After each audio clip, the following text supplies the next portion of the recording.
जो एजेंसीज काम करना चाह रही हैं आप उसमें सहयोग ही नहीं कर रहे हैं। ईडी जिसको लेकर के कहा जाता है कि उनका दावा है कि उनके पास में आपकी मोटी फाइल है, लेकिन अब आपके घर पे भी एक मोटी फाइल बन गई है जो लगातार उनके सम्मन आ रहे हैं। 8वां सम्मन आज आ गया। आप जा क्यों नहीं रहे ईडी के दफ्तर? देखिए, ये 2 साल से इनका केस चल रहा है। कहते हैं कोई शराब घोटाला हुआ था दिल्ली में। 2 साल से इनका केस चल रहा है। इन 2 सालों के अंदर पता नहीं 1000 से ज़्यादा रेड मार चुके, पता नहीं कितने लोगों को गिरफ्तार कर चुके। इनको अभी तक एक नए पैसे की रिकवरी नहीं हुई। पता नहीं कितने रेड मार चुके। मनीष जी के यहाँ कितनी बार रेड मार चुके, हमारे लोगों पे कितनी रेड मार चुके। मनीष जी अंदर हैं, सतेंद्र जैन अंदर हैं, विजय नायर अंदर हैं, सबके, संजय सिंह अंदर हैं, सबके यहाँ रेड हुई। किसी के यहाँ कोई एक पैसे की रिकवरी नहीं हुई, कहीं कोई रिकवरी नहीं हुई। सुप्रीम कोर्ट में जब ये केस चला तो सुप्रीम कोर्ट की सुनवाई के दौरान जज साहब ने बार बार बोला कि एक आपके पास जरा सा भी एविडेंस नहीं है इस केस के अंदर। This case will not stay for 2 minutes also in the trial court. ये जज के रिमार्क्स थे। तो जाहिर तौर पे इनका मकसद कोई जांच वांच करना नहीं है। ये केस जांच करने के लिए नहीं है। ये केस आम आदमी पार्टी को क्रश करने के लिए है। ये आम आदमी पार्टी को क्रश करना चाहते हैं। पूरे देश के अंदर ऐसी पार्टी बता दी जिसके टॉप के नंबर 2, नंबर 3, नंबर 4 के नेता जेल के अंदर बैठे बिना किसी आरोप के। कोई आरोप नहीं, कुछ नहीं। तो ये आम आदमी पार्टी को क्यों क्रश करना चाहते हैं? मुझे लगता है देश नहीं दुनिया के इतिहास में ये अकेली पार्टी है जिसकी 10 साल के अंदर 2 राज्यों के अंदर सरकार बन गई।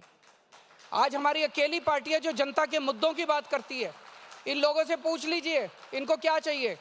इनको अपने बच्चों को पढ़ाना है, बीमार हो जाए घर में तो उसका इलाज कराना है, इनको सड़क चाहिए, इनको बिजली चाहिए, इनको पानी चाहिए। कौन सी पार्टी इन मुद्दों की बात करती है? केवल हमारी पार्टी इन मुद्दों की बात करती है। तो ये इनको अगर बीजेपी को आज खतरा है भविष्य में तो केवल आम आदमी पार्टी से खतरा है। और जैसे अंग्रेजी में कहते हैं निपिंग इन द बड, वो आम आदमी पार्टी को अभी क्रश कर देना चाहते हैं कि भविष्य का कोई खतरा ना बचे। तो इनका कोई जांच वांच इनका मकसद थोड़ी है। अरविंद जी, लेकिन आम आदमी के मन में जो सवाल है वो यही है कि अरविंद केजरीवाल इतने बुलाने के बाद क्यों नहीं जा रहे? कुछ गिरफ्तारी का डर है क्या? और आपकी पार्टी जो बार बार कहती है, हर बार जब सम्मान आता है कि देखिए गिरफ्तार कर लेंगे, ये जो कहते हैं बार बार, ये क्यों कहते हैं? उत्सुकता है, उम्मीद है, या आपकी कोई स्ट्रेटेजी है? पूरा देश देख रहा है जब इनका मकसद जांच करना नहीं है तो इनका मकसद गिरफ्तारी करना है। इन्होंने, जैसे मैंने कहा, नंबर 2, नंबर 3, नंबर 4 सबको गिरफ्तार कर लिया। अब ये केजरीवाल को गिरफ्तार करना चाहते हैं।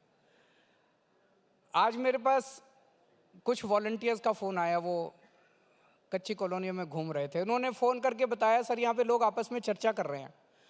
लोगों ने कहा कि अपने केजरीवाल को बोल देना बिल्कुल नहीं जाएगा ईडी में। बहुत अच्छा कर रहा है जो वो ईडी में नहीं जा रहा। ईडी का मकसद, केंद्र सरकार का मकसद कोई जांच वांच करना नहीं है। केंद्र सरकार का मकसद केवल और केवल केजरीवाल को गिरफ्तार करना है। तो इनका मकसद जांच से कोई, आज ईडी, सीबीआई, इनकम टैक्स, इन एजेंसीज का मकसद कोई जांच तो रह ही नहीं गया। जगह जगह ये एजेंसीज का इस्तेमाल करके पार्टियों को तोड़ रहे हैं। एनसीपी को तोड़ दिया, शिवसेना को तोड़ दिया, सरकारें गिरा रहे हैं, एमएलएज को एक चीज बताओ, शिवराज सिंह चौहान बड़े कद्दावर नेता होते थे, छोटे मोटे नेता थोड़ी थे हमारे देश के। 3 टाइम्स चीफ मिनिस्टर थे, 3 या 4 टाइम्स चीफ मिनिस्टर थे, 3 टाइम्स। वसुंधरा राजे जी कद्दावर नेता होती थी। एक झटके में उठा के उन्होंने शिवराज सिंह चौहान को परे कर दिया। एक झटके में उठा के उन्होंने वसुंधरा राजे को परे कर दिया।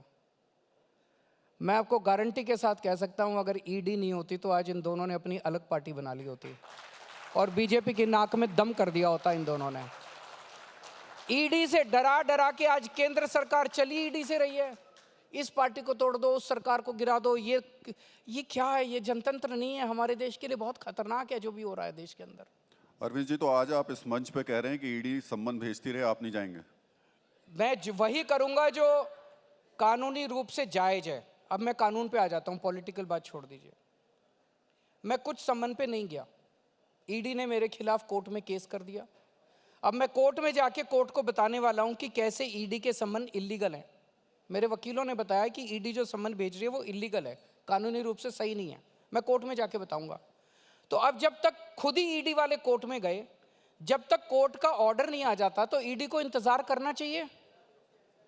वो ईडी कोर्ट के, भाई आपको कोर्ट पे यकीन नहीं है क्या? आप ही तो गए हो कोर्ट में, कोर्ट पे भरोसा रखो, कोर्ट का जजमेंट आ जाने दो।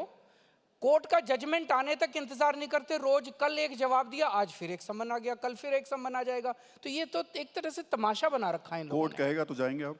कोर्ट कहेगा तो जाएंगे, कोर्ट कहे तो सही।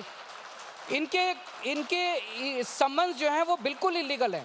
और क्यों इलीगल है मैंने इनको कानूनी जवाब दिया है, लेकिन मेरे ऑब्जेक्शंस का वो जवाब ही नहीं देते।